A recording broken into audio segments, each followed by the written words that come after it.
బ్రిటిషర్ల నుంచి స్వాతంత్రం వచ్చి 78 ఏళ్లయింది. దేశం మెల్లగా అభివృద్ధి చెందింది. దశాబ్దాలుగా ఒక్కో రంగంలో కొత్త కొత్త రికార్డులను నెలకొల్పాం.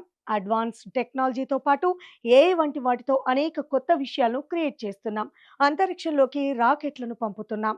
చిన్న మొబైల్లోనే అన్ని సేవలను పొందగలుగుతున్నాం. మరి మనం ఎంత అభివృద్ధి చెందినా దేశంలోని ఒక గ్రామం మాత్రం ఇప్పటికీ కనీసం బస్సు కూడా చూడలేదంటే నమ్ముతారా?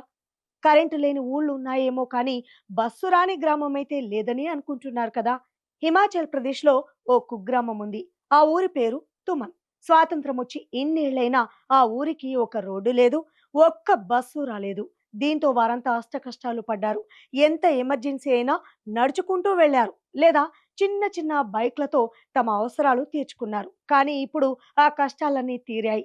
పాలకుల పుణ్యమా అని మొత్తానికి ఆ ఊరికి కూడా బస్సు వచ్చింది.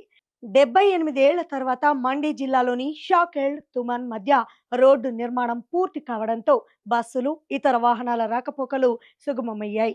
ఫస్ట్ టైం ఓ బస్సు తమ ఊరికి రావడం చూసిన తుమన్ గ్రామస్తులు సంబరాలు చేసుకున్నారు. జిల్లా అధికారులతో కలిసి ఫస్ట్ బస్సుకు ఘన స్వాగతం పలికారు. ఇన్నేళ్ల తమ కష్టాలు తీరాయంటూ స్వీట్లు పంచుకొని పండగ చేసుకున్నారు.